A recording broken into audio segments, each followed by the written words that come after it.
किसे कहते हैं? पृथ्वी के चारों ओर पाए जाने वाले गैसों के आवरण को क्या कहते हैं? वायुमंडल कहते हैं। पृथ्वी के चारों ओर की जो पहली परत है उसको क्षोभमंडल कहते हैं। उसके बाहर की जो परत है उसको समताप मंडल कहते हैं। उसके बाद बाहर की जो परत है उसको मध्यमंडल कहते हैं। और उसके बाद उसके बाहर की जो परत है उसको आयन मंडल कहते हैं। और उसके बाहर की जो परत है उसको क्या कहते हैं? बहिर्मंडल कहते हैं। कुल मिला के पृथ्वी की सतह में 0 से लेके 1000 किलोमीटर की जो रेंज है उसको वायुमंडल का क्या कहते हैं? पृथ्वी का वायुमंडल कहते हैं। 0 से लेके 18 तक क्षोभमंडल, 18 से कहा और 50 तक अपना समताप मंडल, 50 से 80 तक क्या है? मध्य मंडल, और 80 से लेके 640 तक क्या? आयन मंडल, और 640 से 12,000 किलोमीटर तक का क्या है? अपना बहिर्मंडल है। इसको वायुमंडल कहते हैं। जो सारी मौसमी गतिविधियां होती हैं वो कहाँ होती है? अपने क्षोभमंडल पर होते हैं। समताप मंडल पे क्या है? तापमान समान रहता है, इसलिए ज्यादा वायुयान जो चलाने का जो आदर्श स्थिति है वो अपने समताप मंडल पर होती है। मध्य मंडल में मीटोर्स की जो जलने की घटनाएं होती हैं वो मध्य मंडल में होती है। आयनोस्फीयर में क्या होता है? जो रेडियो तरंगें परावर्तित होकर वापस लौटती हैं वो कहाँ से लौटती हैं? आयन मंडल से। और जो बहिर्मंडल है वहां विभिन्न प्रकार के क्या है? स्पेस क्राफ्ट वगैरह, SLV और GSLV, वो अपने जो GSLV जो उपग्रह हम लॉन्च करते हैं वो क्या करते हैं? पृथ्वी के चारों ओर घूमते हैं। कहाँ पे? अपने बहिर्मंडल पे घूमते हैं। ठीक हो गया। अब कल क्या पढ़ाया था हमने? इंसोलेशन। इसको क्या कहते हैं हिंदी में? सूर्यातप। किसे कहेंगे? सूर्यातप। सूर्य से पृथ्वी तक पहुंचने वाली सूर्य की किरणों को क्या कहेंगे? सूर्य द्वारा पहुंचाई गई सारी जो ऊष्मा है उसको हम सूर्यातप कहेंगे। ठीक है। किसे कहेंगे? इंसोलेशन। सूर्य से पृथ्वी तक पहुंचने वाली जो उसकी किरणें हैं उसको हम सूर्यातप कहते हैं। सूर्य की कुल ऊर्जा का 2 अरबवां हिस्सा ही क्या हमारे पृथ्वी तक पहुंच पाता है। जो ये हमारा सन है, सन के अंदर क्या है? जिसको क्या कहते हैं? क्रोट। उसके बाहर को क्या कहते हैं? सूर्य जो 5-6 लेयर में बना हुआ है सूर्य, उसको सबसे अंदर की परत को क्या कहते हैं? क्रोट। उसके बाहर का क्या? Convective zone. उसके अंदर का क्या है? रेडिएटिव जोन, फिर कन्वेक्टिव जोन, फिर फोटोस्फीयर, फिर अपना कोरोना लास्ट में। कोरोना हमेशा नहीं दिखता, जो हमको दिखता है सबके बाहर की परत वो क्या है? अपना कौन सा? फोटोस्फीयर।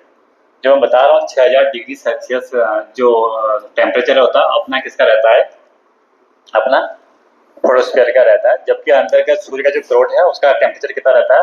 15 मिलियन डिग्री सेल्सियस का क्रोट का रहता है। तो सूर्य से ऊष्मा कैसे बन रही है? इस पे जो हाइड्रोजन है उसके हीलियम में बदलने की जो प्रक्रिया है उसी से यहाँ पर अंदर क्या होती है? ऊष्मा बनती है। और यही क्या है? विकिरण के रूप में ऊर्जा बाहर फेंकती है। और जो किरणें बाहर निकलती हैं वो किस रूप में आती है? फोटोन के रूप में।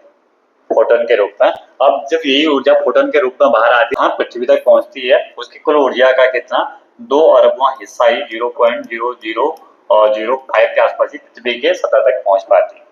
ठीक है। सूर्य से आने वाली वो किरणें जो पृथ्वी की सतह तक आती हैं वो क्या होती हैं? शॉर्ट वेव से होती हैं। वो पृथ्वी के वायुमंडल को गर्म नहीं करती है। ठीक हो गया। सूर्य से आने वाली वो किरणें जो डायरेक्ट आती है शॉर्ट वेव के रूप में पृथ्वी की सतह तक, उन्हें क्या कहते हैं? सौरिक विकिरण कहते हैं, सोलर रेडिएशन कहते हैं। जो सतह से टकरा के जैसे किरणें वापस जाती हैं पार्थिव विकिरण के रूप में, वो क्या है? पृथ्वी के वायुमंडल को गर्म करने के लिए उत्तरदायी है। समझ में आया?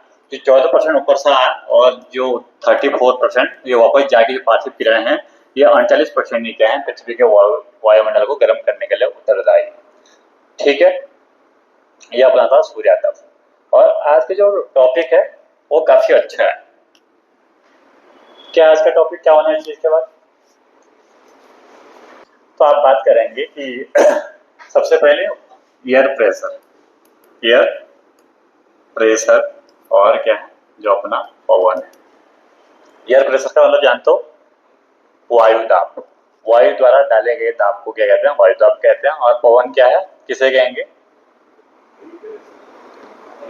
हवाओं के एक फिक्स दिशा में चलने को क्या कहेंगे? पवन कहते हैं। और फिक्स दिशा क्या होती है? उच्च हाई प्रेशर से लेके लोअर प्रेशर की ओर जब हवाएं चलती हैं तो उन्हें क्या कहते हैं? पवन कहते हैं। तो ये पवन हमारे पूरे अर्थ पे कहाँ कहाँ चलती हैं, कौन कौन उनको क्या क्या नाम दिए गए हैं, उनके क्या क्या प्रकार हैं, उसको हम पवन के अंतर्गत पढ़ेंगे। और उससे पहले आज पढ़ेंगे air pressure. Air pressure develop कहाँ होते हैं, क्यों होते हैं? ठीक है। ये एयर प्रेशर ये बात करते हैं सबसे पहले। और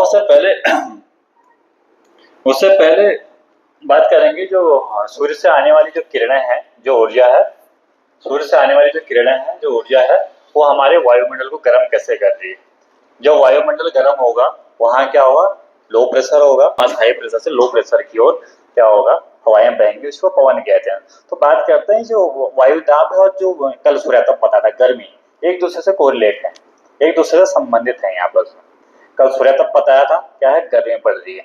अब जहां जरा गर्मी होगी वहां क्या होगा, प्रेशर कम होगा। आज बताएंगे कि कैसे ये वहां का प्रेशर कम हो रहा है, कहाँ का ये टेम्परेचर गर्म कैसे हो रहा है। सबसे पहले बात करते हैं जो 3 शब्द हैं आपकी उस पे। ये 3 शब्द जो कल समझने जरूरी था आपके। सबसे पहले चालन है, दूसरा क्या है विकिरण है, और तीसरा क्या है अपना संवहन। आग में कुछ लोहे की रॉड डाली है हमने, किसको पकड़ने का, चिमटा रोटी निकाल रहे हैं, चिमटा यहाँ है आग में, लेकिन यहाँ गर्मी का एहसास क्यों हो रहा है। ठीक है, ठीक है। तो ये आज पढ़ेंगे, इसके लिए 3 कारक जिम्मेदार हैं। 3 कारक है, 3 कारणों से गर्मी हमको महसूस होती है। पहला है चालन, दूसरा है विकिरण, और तीसरा है संवहन। 3 कारक है जिसके कारण हमें गर्मी का एहसास होता है।